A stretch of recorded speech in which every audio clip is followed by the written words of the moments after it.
to our channel. Hi, my name is Kiki Africa and you're welcome. So guys, I know you guys have been loving the interviews, you guys have been loving the stories. So yeah, I went on to find a lady, exceptional, extraordinaire, who owns a food brand, and she's been doing really great. And I thought to have her share her story with us today. So hi. Hello. Welcome to the channel. Thank you for having me. So tell us about yourself. So, my name is Abena Ofejima. I was born in Bolgatanga, Ghana, but I was raised in Toronto, Ontario. So Okay, I've lived Canada. yes. So I've lived in Toronto over 20 years of my life. My interest is in food, farming, agriculture, literature, poetry, and traveling, of course. You know, who doesn't want to travel? Travel. Right? Yes, and that too. I don't know if you guys know this, but I actually discovered her page on Instagram about 2 years ago. And I was like, okay, wow, like it's actually really great to see a Ghanaian putting our foods out there, sharing the Ghana, culture in terms of food with the world. And I've actually been stalking your Instagram page for like 2 years. So this year I literally saw videos of her traveling Africa, sourcing food, and in my head, in my heart, I was just like, oh my god, let this woman come to Ghana. Like I have to have her share her story. So when I saw that she was in Ghana, I was like, oh my god, finally. So guys, here we are. So I'm just going to have her share her story, how the brand Adda Blooms, is that how to mention it? Yes. How Adda Blooms came about, what inspired you to start, how the name came about, and just tell us about you. So, growing up in Toronto, I had a lot of food allergies, right? Like, I stayed in Ghana till I was like 10 years old, and then I traveled, It was around that time where a lot of folks were leaving Ghana, and people still are. But when you travel, the diet is different. The food is different, right? You're eating a lot more fries, a lot more burgers, cokes. Like, you're eating a lot of fried chicken, just junk food. And it's just your system doesn't digest, it doesn't process it very well. So I developed very bad allergies, like really bad. I couldn't drink milk. I couldn't eat eggs. I still don't. I don't eat eggs. Even the smell of like some frying eggs makes me nauseous. I can't. If I'm living with you, you can't. I'm sorry, you have to give up eggs because I can't. There were a lot of foods I could not eat. So what had happened was eventually I developed bad allergies, and I went to the doctor, and I was put on a lot of tests. I had to do a lot of tests. And so every time I ate some foods, every single pore in my face would inflame. I mean, you're into health and beauty. Yeah. So imagine like going out with your friends, you eat something, and in about 2 hours, your entire face is swollen. So that was me. It was so bad. I stopped eating for a while. I could only like drink herbal drinks because I had to flush out my system. And then that's when I started becoming more aware about food and health and wellness, and I realized that I had to start eating more of my indigenous African food, because a lot of the foods in North America are processed foods, right? Like even the fries is not potatoes, the fries is corn, right? Like Really? Yes. The sausage is not actual meat, it's the fat of the meat, right? So if you're eating like a chicken sausage, it's not chicken, it's the fat, like the fat that people typically throw away. Yeah. They grind all that stuff together, and mix things in. I bet y'all didn't know that. I definitely didn't know that. The food we consume is so processed that you're practically eating plastic, at some point. So I had to cleanse a lot. So I got interested in food and farming. I was farming in Toronto. I was coordinating a farming program. Then I came to Ghana. I wanted to learn more about our indigenous food, our ancestral food. And a lot of folks, when they come to Ghana, we stay in Accra because that's where it's fun and it's hot. But I went to the north, Bolga, where I was born, and I just learned so much about millet and baobab, and we have so many amazing foods, Even in the north alone, like thousands. We can feed the whole world, we can really. And I was blown away. I was blown away by all the foods we have, and I realized that there is such a disconnect between, this generation and our indigenous food. And also, our indigenous food is seen as poor people's food. Like, typically it's branded, right? Like, you're eating the village, right? Like, you're eating bodier and contombre with your hand. If you're, like more of like a lower class, but if you're a higher class, then you're eating fried rice or whatever the case is, right? I mean, that's the perception, but I'm actually glad that we are coming out of, that kind of mindset that our local food is lower class or something. Because now I see restaurants serving the local food, Exactly. and people actually buy it because I'll eat kinky any day, man. Yeah. I was so eat kinky. I love kinky. I don't know why I'm an LA. I'm supposed to like Vancouver. Yes. I just love kinky. I just have a love for kinky. So I, it's nice to see restaurants, serving it now, and we're not coming out of that mindset that our local foods are, bush, as people term it. Exactly. Because they're healthier. I mean, Very healthy. Yeah. Very, very healthy, right? And I think we've consumed so much processed foods that we have forgotten the taste. Yeah. So when you eat an indigenous like dawa dawa, it's so strong that you don't try it. No. Man, the scent is bad, but it tastes. I promise you, tastes good. It tastes. What's it made of? It's called the African locust bean. So it's from a tree, Okay. and then it's processed over 3 days. I can't. You have to try it. Oh my gosh! I wish I don't have. I really want to go to the north. I've been Yes. wanting to go to the north and other parts of Ghana. I've actually just been to Accra where I live, Water Yeah. High School that I come from there, Yeah. and then I schooled in Central Yeah. and my sister schooled in Eastern. So those are the only 4 I've been, to. I'm left with 12 more regions to go, and I can't wait to go to the You north. must. You must. Like the northern part of Ghana is it's beautiful. Absolutely, just like there's so much culture, right? Like the materials, the baskets, the food, Really pretty. the music, the material, the art. It's fantastic. Absolutely fantastic. So how did the name Adda Blooms come about? So, when I started and I wanted to preserve indigenous African food, I started with the north. My mom is from the north. My mom is from Navrongo. My dad is Asante. And my mom's name is Adda. And the baobab I sourced was from her region, in the Upper East region. So the concept for me was if you eat food, Adda blooms means if you eat food from the place of origin, you will bloom. Okay. If you eat food from your place of origin, you will bloom. Because food is connected to our DNA. So if you eat more foods that are connected to Voltairean ancestry that your great grandparents ate, you're likely to look younger and healthier and more vibrant, right? Than eating a lot more, KFC and Burger King, and those are right. I'm sure that's where it comes from. I have seen some black people crack, man. You don't from processed food. Oh my god. So what are some of the products you make? So when I started in business, so initially I started with the baobab, right? For me, The one at the store. yes, the baobab is a symbol. Have you seen the tree?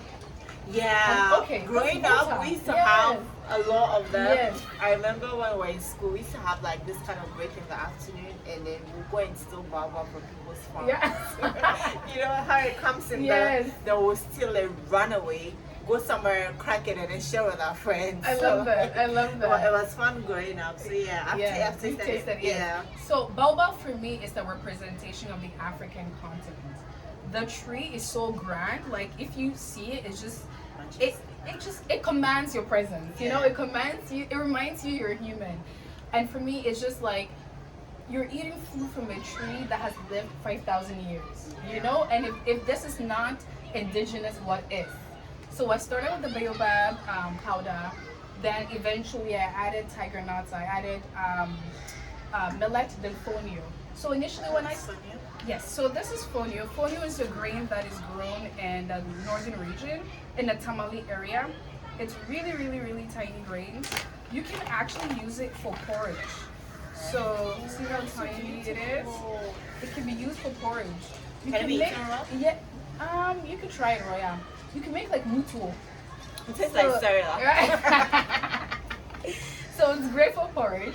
You can also make like you can cook it and make a salad with it, add it to your salad. Like quinoa. Exactly. Or you can literally make like muto and Oh. have it with soup. So like a fonio ball with it, right? So tiny cool Tastes really grains. nice, Yeah. yeah. So when I started, I was just doing the whole foods. I was selling the whole foods, and I grew up with a father who's into health. My dad is like a really interesting Ghanaian dad. He's into yoga, he's fitness, he plays guitar.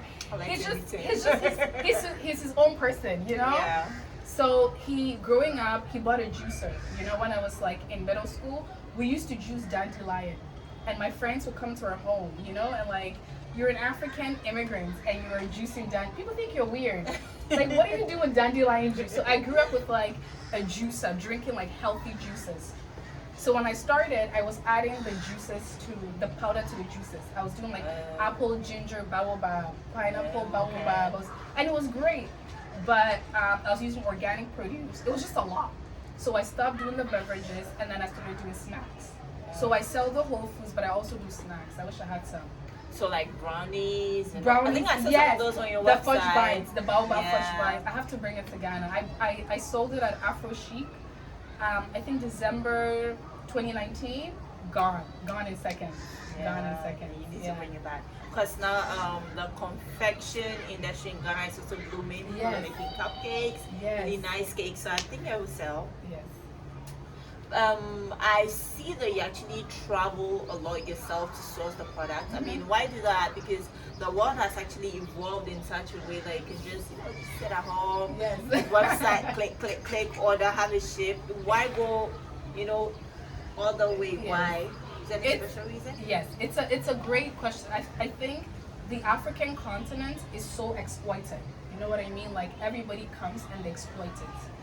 And there are ways that many of us that have left Ghana, when we come back, we exploit Ghana. That's the reality. We move back, but we move and live in Ghana in a way that is, you can detach yourself from the experiences of the average Ghanaian. Do you know what I mean? So you're not really impacted. And for me, I didn't want the business I do to be like, oh, I'm changing the lives of farmers. Do you know what I mean? I feel like that story sells, but are you really changing the lives of farmers, right? Like I know a lot of businesses that source from farmers, but they've never seen them. There's no connection. There's no relationship. And for me, these are my people. I'm African, they are African. Like whatever happens to them will impact me. So sourcing, I want to know who this farmer is. What do they grow? How do they grow? Are you growing organic? Are you using chemicals? And what is your story? So it's been great because I'm also getting to see the African continent, and just like there are beautiful places, man. I want to go to Zanzibar, man. Zanzibar, So man. beautiful. Even Cote d'Ivoire next door. Really? Right? It's just, I've seen their beaches. I've been to a beach in Togo and it's Let me tell you, exceptional. Abidjan, like Accra, you can't compare it to Abidjan. Stop. Like you just no. Yes, No, your people will come for you. You cannot. Like stop this. And if you just go to Abidjan and come back, just do it. Yeah. So pretty. So pretty. So now that we've spoken about the good parts, Yeah. what are some of the challenges you face traveling to Source? Business generally, entrepreneurship, as you know, it's a challenge. Like the challenges with my business is that one, there needs to be a lot of education and awareness about indigenous African food, right? Because the African continent is seen as a poor continent. So how can a poor continent? We're rich in resources, Everything right? here is cash and carry. Yes. There's no debt, there's no credit, No. there's nothing. Yes. But so you actually richer than the average 100 American. 100%. Well, honestly, really. And you meet farmers with land and food, and they're called poor. You're like, no, they own land. They have food they're not poor. They don't have distribution, but they're not poor. They're wealth in land, But I think for me that the challenges have been one, distribution systems, right? Like obviously our governments need to do better. I won't get there.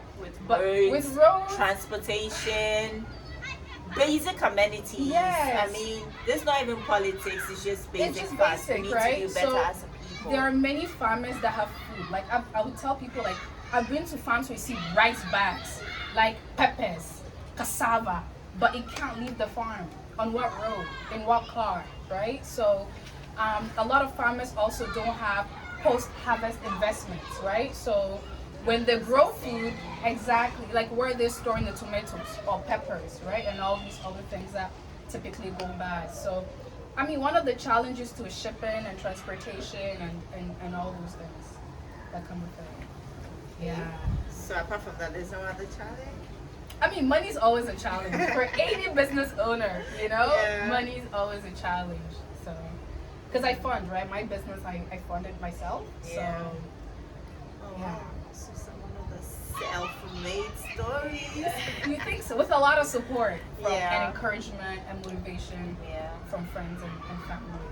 So as we're talking about transportation Yes. and outlets, what are some of your outlets that you used to get your product, finished products to the world? Yes. So with the Whole Foods now, so prior to COVID, I had my snacks in a few stores in Toronto. So I had my snack in the Livelihood Cafe at Kensington Market, and then at Drink Juice Co. And so I was getting into more stores, and then COVID happened in March, and then stores had to close. So sad. A lot of businesses were also ordering my baobab and my snacks for their employees. So I was serving for private equity firms that I would like make 1 kg to 4 kg of my snacks, kilograms, and they would have it in their lunchroom for their snacks. Just a lot of businesses would order packages for events to be able to give out to their employees. So those were great actually. Right now I strictly sell online. I'm currently looking to have a distributor who In can Ghana? no in Toronto and the US. So in Canada Okay. and the US who can distribute the product widely for you. No, I know Ghana. I think the notion of healthy food and ancestral food is picking up slowly. Yeah, It's but I also picking up think slowly. there's a market for it because not everybody's doing it. So when you True. start, you kind of have some kind of monopoly now. That's true. And there's a farmers market here in Ghana. Do Okay. you know that? Yes. Is it the Canadian Ghanaian market? I don't know. It's around East Legon. Okay, I haven't been to that one, so I have to check it Try out. it, I'm I'll sure. check it out. Yeah. So there is a market for it, but it's just not something everybody's doing, like lashes, makeup, and all of that. Okay. So it's a great market, and they're Ghanaians too, actually. Because I like to eat healthy. I don't like too much oil and all of Oh, that. the So that's oils. me. Yes. Yeah. So yeah, there's Definitely. definitely a market for it. Thank you. So yeah, seeing you on Instagram, just seeing you on Instagram really inspired me a lot because this a young lady, someone who is like my big sister who is not too, Yes. just someone young Yes. and lively, starting a business and doing so well with it, the marketing, the branding. I was so in love, and your page is like a breath of like fresh air. Thank you. But then I know like it's not easy, No. especially as a young person. Yes. So is there anything you'd like to tell anyone out there who wants to start a business Yes. or who has a business idea that they've been thinking Mhm. about, Mhm. and but like they just reluctant because Yes. they're not sure if it's going to work out or not? Is there I anything think you'd like to tell them? definitely. Thank you for that question. For me, I think for a lot of Black and African youth, I always encourage us starting businesses because the way to our liberation and the way to our freedom is for us to be able to own our own stories and our own processes. I have, I focused a lot of my education on 2 undergraduate degree, masters. I was doing a PhD and I quit. I was in school back to back, like I didn't take Yeah. breaks. I started my PhD like 4 years ago at 25 years old, and I was like, okay, this is not for me. And to tell your Ghanaian parents you're leaving a PhD to go start a business, like it doesn't really make sense, Yeah. right? So there's a lot of cost. One, I believe that we have to start businesses in order to own our own stories, in order to also be in control of our own narratives and be in Yeah. control of our own storytelling. That's one. Two, no one is coming to save us. That's just, no one is. Yeah, definitely. For those of us that have lived outside, we know how difficult it is being Black anywhere in the world, right? It just is. Even if you're a successful Black person, you still face a lot of racism, right? And a lot of challenges. So we have to make it work for ourselves. And three, starting a business is hard. Don't believe what you see. I say on Instagram, it is difficult. Right? Yeah. People don't see me. When I started, I had to sit on the bus 16 hours from Bolga with my things. I couldn't just take a plane. Who's going to bring my products? Take it to the shippers, package it, wait for 2 months, grab it. You know, you people don't see it. Like starting a business is difficult because you're probably starting without any tools. You're probably starting without any money. Um, but who you become as you grow, like even for what you're doing, you're meeting so many people, right? Like at the end of a year, all the people you would have met, you would have grown in so many ways that you couldn't even imagine, right? So starting a business is not easy. Don't believe the glam on YouTube, on Instagram, on social media. Ask for help. That's something I wish I knew. I think we're in a generation where people feel like people are embarrassed to ask for help. Ask for help. Because your blessing is in someone else's hand. Do you know what I mean? Well, through God. I mean, God, through that person, from God, right? So the support you may need, the 5,000 Ghana you may need, it could be someone else I know who's like, oh, she's gorgeous. Maybe, she could do a host for this thing. Do you know what I mean? So I think don't be afraid to ask for help and don't be afraid to ask for support. If not now, when? That's the thing. If not now, when? So it's difficult, but you only learn by doing. That's the reality. You only learn by doing. So thank you so much for having us. You didn't even tell us your name. Yes, I did it. Abana. So Abana. Okay. Yes. Thank you so much, Abana, for coming on and for sharing your story with us. Really appreciate you. And guys, I hope that you guys are really inspired by this story because it's not easy to start a business, especially as a young person in this world. So I personally have been blessed by you coming here, and yeah. Let me know if you guys want to, have more people share their stories like this, and we'll definitely get that on for you guys. If you haven't subscribed to this channel yet, I don't know what you're still doing, boo-boo, but just click that subscribe button and leave a comment. Let us know what you think of this interview, what you learned, and how it has helped you. So yeah, that's it. We love you guys, and we'll see you in the next one. Bye. Bye. Thank you for having me. Thank you so much for coming.